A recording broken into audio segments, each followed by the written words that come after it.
planet Earth, our home. There's plenty of water, lots of fresh air, and the temperatures are usually not too bad. A pretty comfortable place for us, and lots of other living things. But up there in space, on other planets, things are very different. Do you think it's possible for anything to live up there? Wouldn't it be great to visit and find out? 1, 2, 3, 4. Mission Control to Space Shuttle Columbia. Request launch checklist. All systems are go. Okay, so they're not really astronauts, but they might be someday. Well, except for this one. Launch minus 20 seconds. In the past, we've only been able to explore other planets by sending probes to take pictures and gather information. But someday, we may be able to visit the planets ourselves. In fact, that's our mission today, to visit the planets. 5, 4, 3, 2. 2, 1, and liftoff. Before we reach our first planet, what do we need to know? Mission Control wants us to learn everything we can about the solar system, including What is a planet? Do the planets move?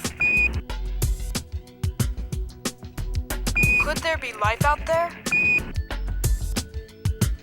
And which planet has water, oxygen, and life? So tell Mission Control we'll be gone a while. We're going to check out the planets. Earth sure looks pretty from way up here. And look, there's our moon. Our Earth and moon are part of a solar system. Solar means sun. And all of the planets, moons, and other space objects that circle around the sun work together as a system, the solar system. Planets are very different. Some are rocky, and some are gaseous with no solid land. Some are closer to the sun than Earth, and some are farther away. Our sun is an enormous fiery ball, much, much bigger than Earth. It provides us with light and heat, two things that are necessary for life to survive as we know it. Our sun is actually an ordinary star, just like millions of other stars in space. But it's special to us because it's in the center of our solar system.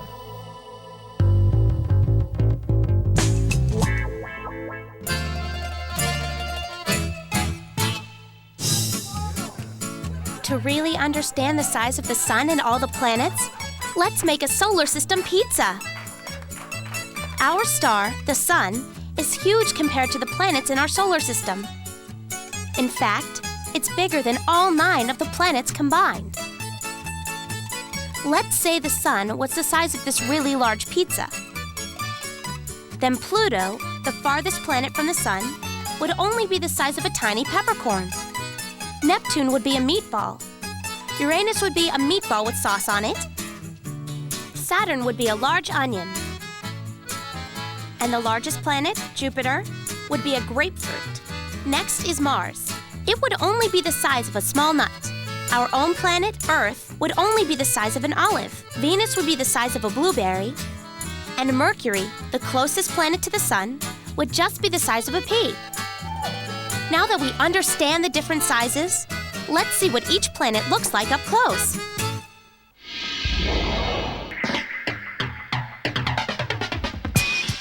Mission Control. Approaching the first planet, Mercury. Reports say it looks a lot like our moon. We are about to reach our first planet, Mercury, the planet closest to the sun.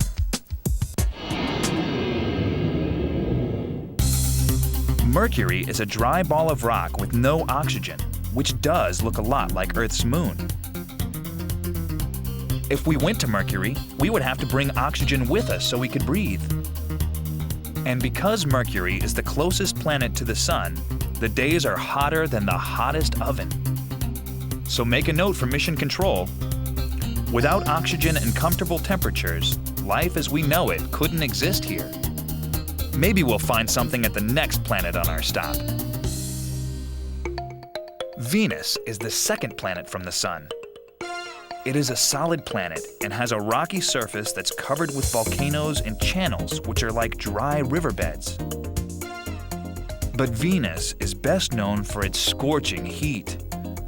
It's the hottest planet in the solar system, even hotter than Mercury. Venus's high temperatures are partly due to the thick clouds that cover the planet like a blanket. These clouds are not the kind we're used to on Earth.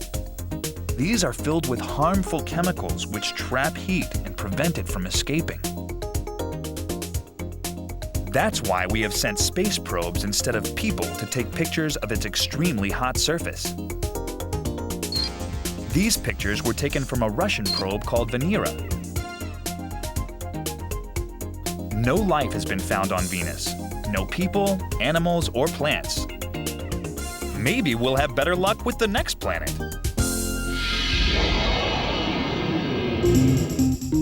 Hey, this looks pretty familiar. It's where we started our journey, our home, planet Earth. From space, you can see the blue oceans, the white clouds, and the brownish-green land.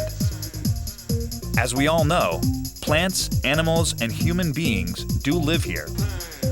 Earth has two very important things that we didn't find on Mercury and Venus: oxygen and water. Oxygen in our air allows us to breathe. If we were to visit any other planet, we would have to bring our air with us. And water covers most of our planet. Not only do we drink it, but it's a home for many creatures as well. Our distance from the Sun keeps our oceans in a liquid state, which humans need in order to survive.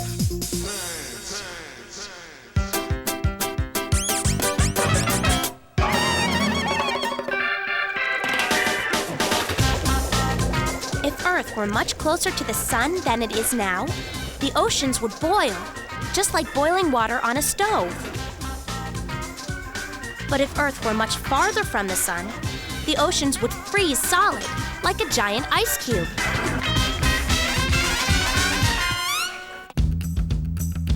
Earth's distance from the Sun allows the temperatures to stay pretty comfortable for living things. Of course, some places can get pretty cold in the winter or hot in the summer. Seasons change because the Earth is tilted a little to one side. The part of the Earth which is leaning nearest to the Sun has summer, while the part farther away is in winter. But in most places, most of the time, the temperature is within a range that allows humans to survive. Earth is truly a great planet, but you already knew that. Let's move on to the next planet.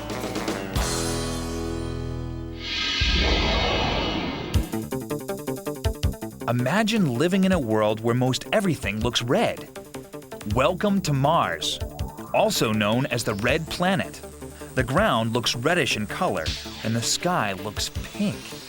That's because a chemical in the soil has turned everything rusty, and strong winds can kick up the soil into the air, making the sky look pink. The chemical is called iron oxide, and it's the same chemical that can turn an old car rusty if it's left out in the rain for a long time. If we landed on Mars, we would need a special spacesuit to protect us from the cold. That's because Mars is much farther away from the Sun than the Earth. Even in the fastest spaceship, it would take 8 months to travel from Earth to Mars.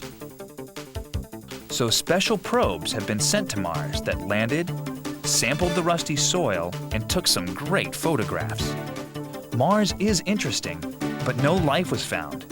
Still, we keep investigating the Red Planet, sending probes, landers, and someday maybe even astronauts to explore Mars up close.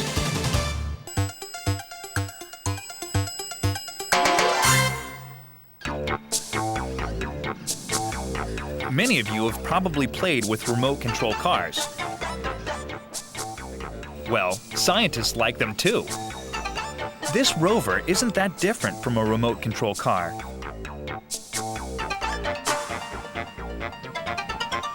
It can turn left and right and can roll right over small rocks. Difference is, this mini rover was built to explore asteroids. This rover is called the Sojourner, and it was used to explore Mars. Unlike humans, Sojourner didn't mind the cold and didn't need air to breathe. Its job was to test the soil and study Martian rocks.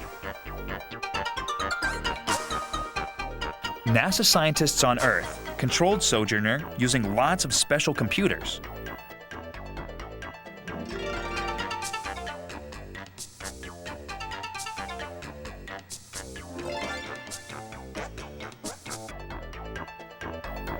What will they think of next?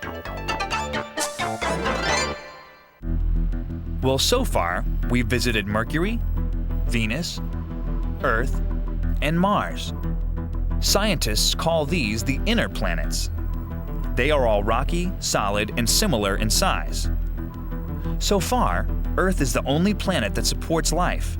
But our journey's not over yet. Some of the most mysterious planets are yet to come. Mission Control to Space Shuttle Columbia. Be careful, because the trip's going to get a bit rocky. Before you reach the next planet, you have to pass through the asteroid belt.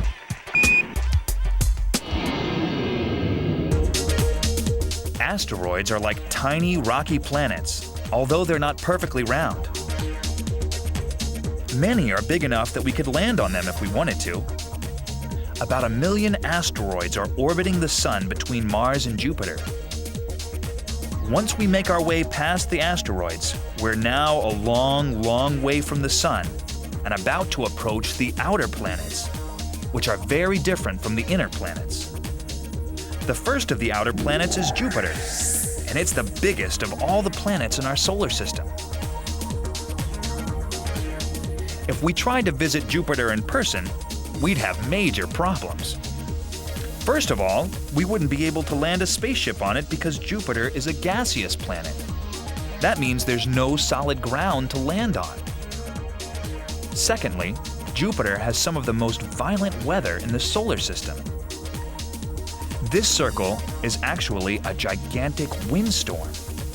It's called the Great Red Spot. Scientists have learned it's a storm 3 times the size of Earth. Much windier than any storm Earth has ever experienced. The next outer planet is Saturn, the 6th planet from the Sun. It is another huge gaseous planet and one of the most beautiful in the solar system, best known for its incredible rings. From a distance, the rings look solid, but they're really made up of billions of rocks and icy chunks like snowballs. Some are the size of snowballs that you play with, but others are as big as a house. Saturn is very far away from Earth. If we hopped on a space shuttle, it would take us 6 years to get there. And once we got there, we would have to be careful not to run into one of its 21 moons. Saturn has the most moons of any planet. So many, in fact, that they cause the planet's rings. How do Saturn's moons cause its rings? Let's investigate. You'll need a record player, an old record, 2 or 3 pencils, tape, sugar, and a small plastic card. Tape the pencils together. Make sure that their points are even. Evenly cover the surface of the record with sugar. Be careful, this can get messy. Smooth out the sugar with the plastic card. Now, slowly lower the points of the pencils straight down to the record. Notice how the pencil points push the sugar to the side and form cleared paths? This is how Saturn's moons move through the huge cloud of rocks and ice chunks, push the material aside, and form separate rings.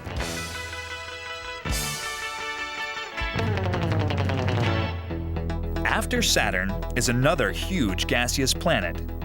This one's called Uranus, and it's the 7th planet from the Sun. Uranus is also a ring planet, but its rings are not as obvious as Saturn's. These are very thin and dark. These pictures of Uranus were taken from a space probe called Voyager. But what these pictures don't show you is how cold it is here. Even our warmest clothes wouldn't protect us on Uranus. On Earth, water freezes at 32 degrees Fahrenheit. On Uranus, temperatures average around minus 300 degrees Fahrenheit, or minus 184 degrees Celsius. Will the next outer planet be just as cold? Neptune, the 8th planet from the Sun, is not only freezing cold, but super windy too. We learned that Jupiter's Great Red Spot was actually a terrible windstorm. Well, Neptune's Great Dark Spot is even worse. It has some of the fastest, fiercest winds in the entire solar system, up to 1,100 kilometers per hour, or in other words, 700 miles per hour. Like Uranus, the blue color of Neptune isn't an ocean. It's a mixture of gases, so we couldn't land our spaceship on Neptune either. Well, in the second half of our tour, we covered the first 4 of the outer planets: Jupiter, Saturn, Uranus, and Neptune. All are huge, are made of gases and liquids, and some have visible ring systems. We'll keep looking for life, but there doesn't seem to be any that we know of out this way. There's only one planet left to explore. What do you think it will be like? Space Shuttle Columbia to mission control. Approaching planet Pluto. Looks like the smallest planet we've seen yet. If we were to travel to Pluto, we could land on it because Pluto is solid, unlike the other outer planets. Still, we wouldn't want to get out of our spacecraft. Because it's the farthest planet from the Sun, Pluto is the coldest planet in the solar system. Temperatures are around minus 212 degrees Celsius. That's minus 350 degrees Fahrenheit. Everything on the surface is frozen. Plus, there's definitely no oxygen to breathe. Pluto and its moon Charon are so small they are barely visible. Even the very powerful Hubble Space Telescope has difficulty taking sharp pictures of Pluto.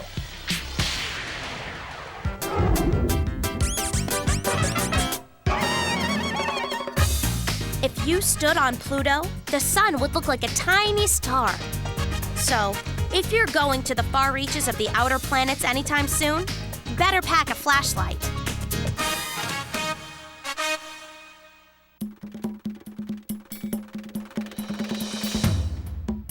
Did you know that even if you stand absolutely still, you are still moving? That's because the Earth is always moving, even though we can't feel it. The Earth and the other planets spin like giant tops. This is called rotating. When your place on Earth faces the sun, it is day.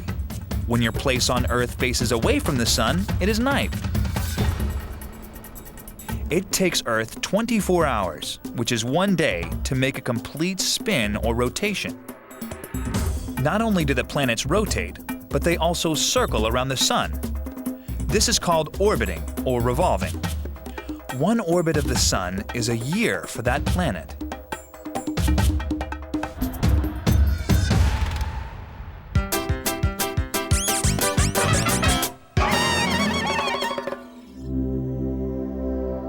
Did you know in the old days, people thought that the sun and moon orbited around the Earth while the Earth stayed still? An ancient Greek astronomer named Ptolemy said that the Earth was the center of the universe. That seemed to be true at the time because from the Earth, it looks like the sun, moon, and stars all revolve around us. This belief didn't change until 1400 years later, when a Polish astronomer named Copernicus presented a new idea about the solar system. He said that the sun was the center of our solar system. And you know what? He was right. The Earth and all the planets do go around the sun. But what keeps the planets orbiting around the sun? If they're moving, why don't they just fly off into space? The answer to that is gravity. Gravity is the pulling force between two objects. Gravity attracts all the planets toward the sun, keeping them orbiting. And here on Earth, gravity keeps everything on the ground.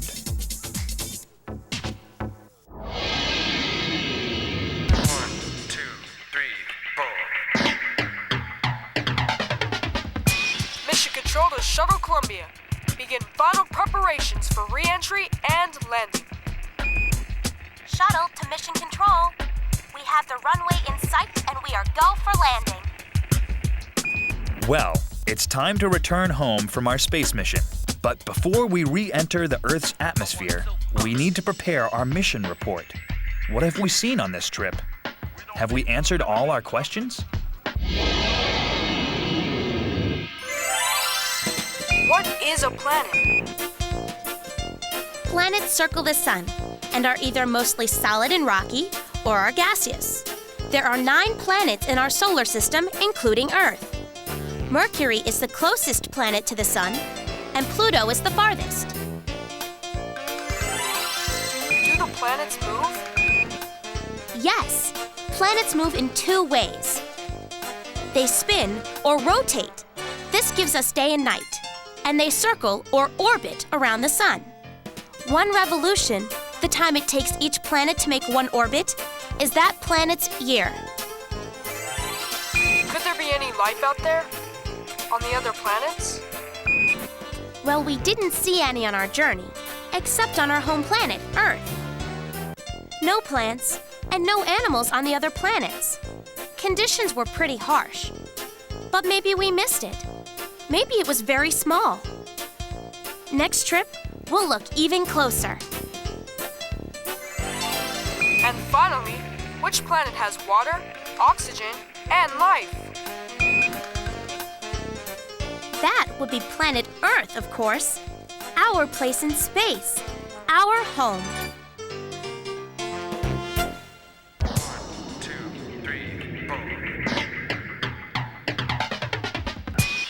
Shuttle Columbia to Mission Control. We have touchdown. Mission Control to Columbia. Roger. Nice job, gang. Welcome back from your visit to the planets.